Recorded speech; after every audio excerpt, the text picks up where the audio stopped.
What is up, and welcome to the Bet Chicago Sports Podcast. I am Shane Jackson, and today I am joined with Alex Gold, who hosts a couple different shows for 610 Sports Kansas City, a radio station in Kansas City. One of those shows being a sports betting talk show. So, Alex, can you explain a little bit more about your sports betting background and what you do for 610 before we get started? Yeah, Shane, thanks for having me on, man. I appreciate it. It's exciting here in Kansas City, and specifically on the Kansas side. We're about 5-6 weeks or so into sports betting being legalized. And so that's brought a lot of attention towards sports betting. There's plenty of people in the area that maybe have gone to Las Vegas before to bet, but they haven't been able to just sit on their couch and mobily bet. And so our show that we do on Thursday night is the only live and local sports betting show in Kansas City. And so, yeah, we're going to hand out picks and things like that, but trying to educate some people as well along the way that have never bet before and not just looking at trends and things like that, but really explaining kind of the thought process. And that was really even the key in the first couple shows that we wanted to do. So no, it's been good. We established a local Discord channel for KC area people. We're trying to build that up a little bit just to create a little bit of a community of people that are trying to learn more and also helping each other out. And we have people in there that'll post some insight that they have and some of the research they've done. And I think it helps everybody else out. That is great. I recently joined the Discord as well. Really great stuff already in there. But he is Alex Gold. Make sure you follow him at Alex Gold. But because he has a Kansas City background, I thought it'd be great to have him tonight. Monday Night Football is Chiefs Raiders. We will recap Week 5 as we do with every Monday show. But let's start with Monday Night Football. I assume you have multiple bets for this game. Just kind of tell the listeners how you are approaching this game between the Chiefs and the Raiders, because right now the Chiefs are favored by a touchdown at Caesars Sportsbook, which is the official odds partner of Bet Chicago Sports. So make sure just let us know how are you betting this game. So I am on the Chiefs to cover the spread tonight at 7, and obviously you like getting it at 7 there at Caesars versus some books had it at 7.5, and there's been a little bit of line movement there. My thought process on the Chiefs for a couple things. Look, a couple weeks ago we saw the Chiefs go to Indianapolis. Nobody thought they were in danger really of losing that football game. Maybe you thought the Colts had a chance to cover, but certainly not an outright loss. And I think it was somewhat of a wake-up call for the Chiefs, both players and coaching staff. There was also just disaster and everything going on with the special teams unit from the get-go with the muff punt from Sky Moore, and so they put themselves in a bad hole. My thought processes were just 2 weeks removed from that game where it was a letdown spot. And I find it hard to believe that a well-coached team with the experienced leaders that they have are going to have 2 performances like that against a lesser opponent in 3 weeks, right? And we know they're coming off a much better performance against the Bucs. They were focused. They were locked into that. And this is just the second home game of the year tonight for the Chiefs. They kind of had a front-loaded schedule with some road games. They get 2 in a row now coming up. And I'm not as worried about a look-ahead spot to the Bills. I know that's been something that's been brought up a little bit, knowing the Bills are coming to town. But because, again, that Colts game, I'm not as concerned about that. And Patrick Mahomes against the Raiders just has dominated them. I mean, this Chiefs team has dominated this division, and Mahomes in particular, you see, 7-1 straight up against the Las Vegas Raiders. And last year, we know those were blowouts in both contests, whether it was in Vegas or here in Kansas City as well. And I expect it to be very similar in that fashion. So I like Kansas City to cover the 7 points in this game. I just haven't been impressed by the Raiders. They finally got on the board against the Broncos team that we know has had all kinds of problems here coaching-wise. And I still think that's a huge area where the Chiefs have an advantage other than quarterback. Is Andy Reid versus Josh McDaniels? Yeah, I'll take that matchup all the time. Yeah, I'm in the same boat as well. It's hard for me to think that the Chiefs are going to, overlook a divisional opponent when they've had a stranglehold on the AFC West for several years now. Even with the Bills on deck, it just feels like this is a game that they should take care of business. And I agree with you in the sense that they're probably the right side. I couldn't get there with the full 7 points, so I'm going back to the old reliable. I am betting Patrick Mahomes over 2.5 touchdown passes. Same concept though, right? If the Chiefs crush and kind of roll out, he should be able to hit 3 touchdowns. He's done so twice now in 4 games to start the season. He's done so 30 times in 67 regular season games. As long as sportsbooks keep offering this at plus money, plus 140 is what I got it at. I mean, it feels like implied probability wise, I'm going to keep taking the chance on that. I'm with you. Early in the year, you could get plus money still even at 1.5 touchdown passes from Mahomes. And I agree with you. I said the same thing. I'm like, hey, if you're going to give me plus money on Mahomes to throw two touchdown passes, I'll take it. And now, as you said tonight, it's 2.5 over 2.5 touchdown passes. depending on where you're looking, you were able to earlier today to get that at still plus 130. I think it's gone down maybe even a little bit from there. So, and also if you just like the storyline of what Mahomes has a chance to do, we know he's got a chance to pass Aikman if he gets 3 touchdowns tonight as well. So I think that all vibes well. If you're getting plus money, I definitely like that bet to keep an eye on tonight. And you're really just betting on, when they get in the goal line, they're not handing it off to Clyde. They're doing the shovel pass. Like that is what you're betting on. Like one of those leading to a shovel pass touchdown. Let's preview a little bit of the Chiefs Bills because we will only do 2 shows this week, and I want to get your opinion on Chiefs Bills. I mean, this is gonna be a big one, right? These are probably the only 2 elite teams in the NFL. What is your kind of expectations for this matchup? And kind of, I think the Chiefs are the underdog currently right now, about 2 points. Is that fair by your estimation? And just how do you think you're going to approach this game, kind of sight unseen for the Chiefs tonight as well?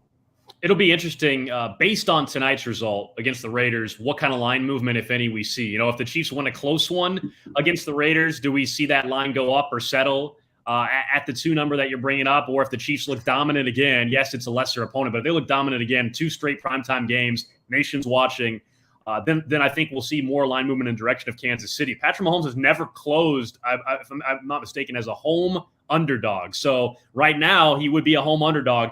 I think after tonight, if it goes the way that I believe tonight's game will go with an impressive win for the Chiefs in terms of Mahomes and putting up some big numbers, I think we'll see that thing creep closer to a pick 'em. And maybe by kickoff, it goes in the opposite direction. I think we've seen every team in the AFC, including the Chiefs and the Bills, and they both have had that one game, right? I mean, they both have had that performance where you're like, how is this possible? But at the same time, the Bills have those dominant performances like we just saw on Sunday against a terrible Steelers team. But still, that was the team that got everybody excited about being a Super Bowl favorite. Yes, the opponent, but more importantly, just the way that Josh Allen and even some of the receivers that were further down the depth chart performed. And so for that game, what am I looking for depending on how tonight goes? How do the Chiefs' young secondary stack up against those weapons? They've had tests, against the Bucs. It was Mike Evans and Chris Godwin in Godwin's first game back. But from the get-go, the Bucs were playing from behind. They've got their issues with the offensive line.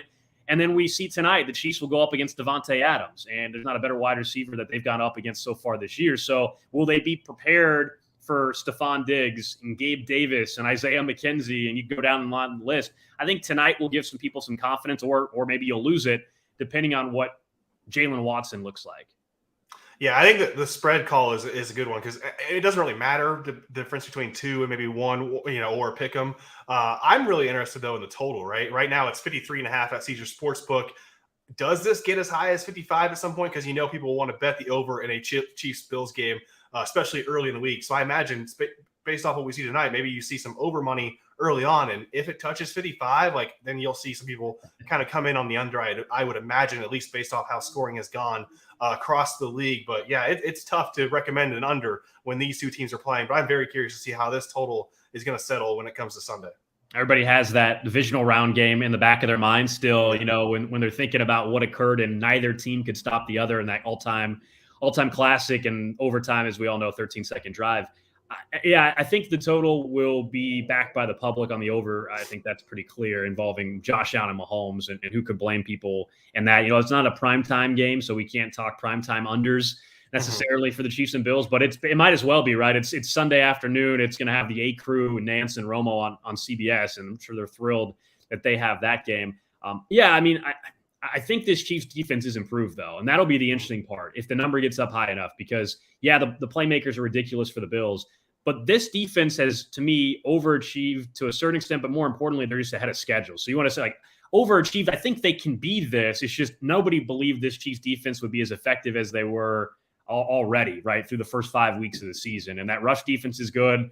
And the secondary, because of their ability to get pressure on the quarterback, I think it's taken some pressure off the young secondary.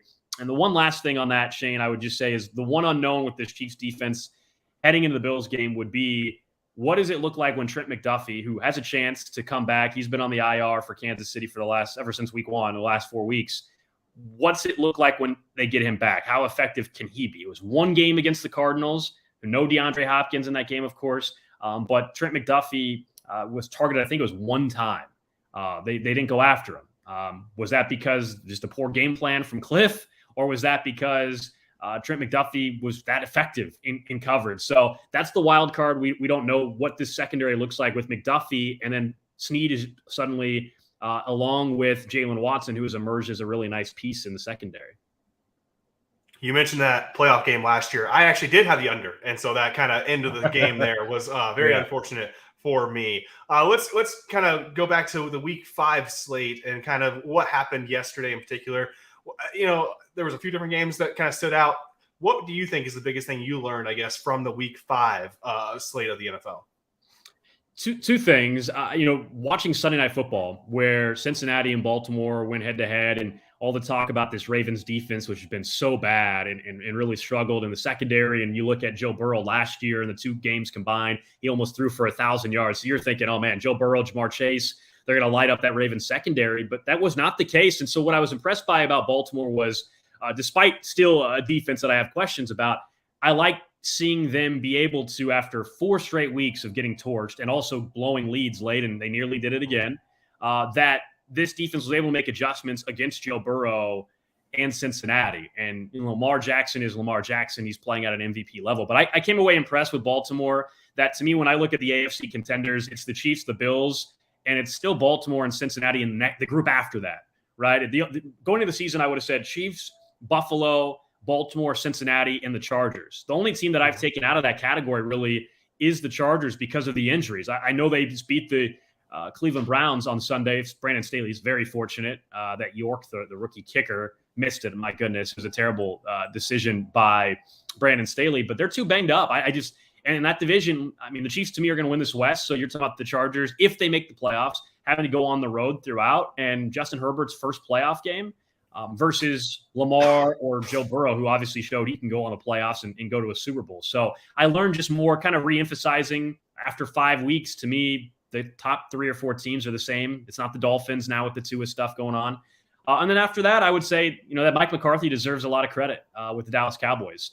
They're sitting at 4-1. Nobody saw this coming, probably even with Dak. You might have said 4-1. I'm not so sure based on the way that schedule starts. And then it's been Cooper Rush leading to a 4-0 start. And so I think McCarthy deserves a lot of credit. What will be interesting to see, as we know they'll get the Eagles on Sunday night, is how much of that win against the Rams. Are we going to find out that the Rams just are not that good of a football team? Or is this Dallas team, once Dak comes back, going to take it up another notch to where they're going to be treated as a true Super Bowl contender? I don't think Dallas is a Super Bowl contender yet. I need to see them with Dak. But that defense and Micah Parsons, nobody's playing better. Yeah, so I write up sports betting takeaways at shawlocal.com/bet for free every week. And you hit on a couple that I highlighted right from the jump. So I think the Ravens are somewhat of a kind of a sleeping giant right now. Like they've been getting healthy, right? They've been getting their guys back. Ronnie Stanley just came back. It looks like J.K. Dobbins finally has his legs under him as well. It finally feels like they're getting as close to full strength as they have been in quite some time. And I think last night was the first indication that we might be seeing the Ravens back to what they used to be a couple years ago, which is a team that can, eat up a lot of clock and build those long drives. And, honestly, Lamar Jackson missed a couple throws that probably should have made that game a lot more lopsided than it should have been, right? And that shouldn't have been as close as expected. I feel like this defense is starting to gel under that new scheme. Now, I don't think the Ravens are anywhere close or, the Chiefs or Bills level right now. But I think they can be the best of the, that tier 2, which includes the NFC as well. I think that tier is kind of wide open, and I wouldn't surprise me if the Ravens start rattling off wins. They have the Giants this week, the Browns coming up. I think they have another game with the Saints, Bucks, Panthers, all coming up in this stretch here in the next 5-6 weeks. It wouldn't surprise me if they started going on a run here, and this was the buy low opportunity on the Ravens, and all of a sudden they're kind of, that number 3 seed in the AFC.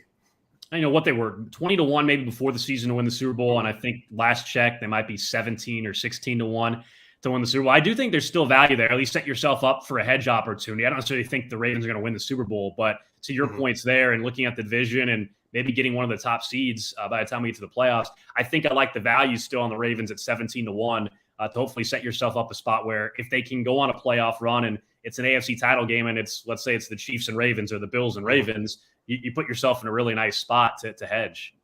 Obviously, you would prefer, if the Ravens were in the NFC, right? You would love if a team like that was in the NFC. Speaking of which, I'm very concerned about the NFC contenders. That was the other thing that I wrote up. I think you can go across the board. I think the Eagles looked beatable for the first time, this past weekend. I think the Packers looked vulnerable, and they have not been the same this year. I think they're ranked 14th in EPA on both offense and defense, kind of average across the board. And then look at the Rams, like you alluded to earlier. Like that offense line is really bad. They rank 31st in both pass blocking and run blocking, and Matthew Stafford keeps getting sacked. They can't do anything offensively because of that offense line. And I just have questions across the board when it comes to the NFC contenders. I think that was kind of somewhat expected, but I don't know if you foresaw this happening this soon, I guess, with those particular teams, because even the Bucs aren't necessarily a juggernaut by any means. So it just feels like, the NFC is wide open, but also there's a lot of question marks within the contenders itself. And I'm fascinated to see how that kind of shifts the market moving forward. I still believe when we fast forward to week 12 or 13, I think we'll be sitting here and saying, man, Tom Brady's got that thing figured out offensively. Yeah. And here they come. They're in such an easy division that they're going to be one of the top 4 seeds, maybe a top 3 seed, just because I don't think they're going to get pushed all that much, especially now. Carolina was rough already. They just fired their head coach. The Saints, we'll see at some point if they're able to get Jameis back. But honestly, they might be better right now with Andy Dalton as a starting quarterback. I agree with you 100% on the Rams, though. I mean, we know they want Beckham back, but if I'm Odell Beckham Jr. and I'm watching that offensive line, if I'm watching a defensive line that, look, Aaron Donald's still dominant, but other than that is not the same pass rush that they had a year ago. If I'm Beckham, I'm looking at, Buffalo, I'm looking at Baltimore, I'm looking at Kansas City as potential destinations when I get healthy to come join in November or December. I know he likes LA. I know they're saving a locker room for him out there in LA, but I don't believe that that's the spot where you want to go. I think that the Rams are in big time trouble. And we have a Chicago audience, so I'm going to ask you a Bears-related question here to close this thing out. Bears play the Commanders in a very much anticipated matchup on Thursday Night Football. It's a pick'em at Caesars Sportsbook. I mean, I'm going to be at the edge of my seat watching this game. This is going to be the Super Bowl, basically. Do you have any kind of early assessment of the Chicago Bears and maybe I assume because you have a sports betting show on Thursday, you're going to bet this game. And if so, do you have a kind of early lean on how you would attack this game? Yeah, some of us are sicker than others. I will have a bet on this game Thursday night, and I watch every Thursday night game. I don't care the matchup, but there's no doubt. Yeah, it's not a sexy one. I was talking my show today. I think Ron Rivera has done a terrible job with Washington. And Washington, there's not a team that's, to me, least entertaining to watch in all of the NFL. I know Red Zone channels would all watch, and they barely show the Commanders anyway. Thank goodness. The few plays I see, it's dreadful. I know they had a chance to win. Carson Wentz made a terrible interception. You got Ron Rivera coming out today being asked what's the difference between his team and these other teams in the NFC East. He said the quarterback. And you realize Ron Rivera has been there for 3 years, and you look at his first 5 weeks of the season, his first 3 years there as well, and it's been much the same. 1 win or 2 win through 5 weeks, all 3 years. They're a mess. I like Chicago. Justin Fields, certainly tons of questions still remain about him, and I side more that he's not the guy right now. I would lean that direction. However, I thought there was some promise there in the loss to the Minnesota Vikings. It's unfortunate the ball gets stripped there late because I think that was Justin Fields' moment. We also saw the long run that was called back by a penalty for Justin Fields. I thought he did some things that showed some signs that we haven't seen before. Now, can they build on that? I mean, if that's the case, this is a game, to me, Chicago should win. So if I'm making a bet on it, I lean Chicago to win outright. It's a pick 'em anyway, as you said, in this game against Washington. I just have not been impressed. They've got 5 different rotations there on the offensive line that has started so far for Washington on the season. And Carson Wentz, the most sacked quarterback in football. And I think Chicago can do some things to cause some problems yet again for Washington. We bet on the Bears offense this past weekend. We ended up going 3-1 on our best bets for Bears games by taking that chance because it set up a good opportunity for the Bears offense to deliver their best performance of the year. I don't know if I'll get there on Thursday and ultimately taking the Bears and pick them, but I don't disagree with the logic that this feels like a game that the Bears should win, being at home against a team that's been really rough to watch and rough to bet on so far this season. Alex, before you head out here, remind everyone where they can find your work all throughout the football season. Yeah, thanks for having me on, Shane. At Alex Gould on Twitter, and from there you guys can see some of the links. I do a local betting show on Thursday nights on 610 Sports Radio. There's also a Discord channel that we have with kind of local KC bettors. And then for those of you also in Chicago on national level, BetQL, I do a Saturday show called The Sunday Spread. on the BetQL network, which is something that's on Twitch, and it's also on BetQL stations across the country. So definitely fun heading into week 6 after tonight. Kind of crazy. We're already at that point. He is Alex Gold. Would recommend following him on Twitter and following all of his betting analysis as well. Thank you so much, Alex, for joining us. For Alex, I'm Shane Jackson. Thank you for listening to the Bet Chicago Sports Podcast, and see you next time.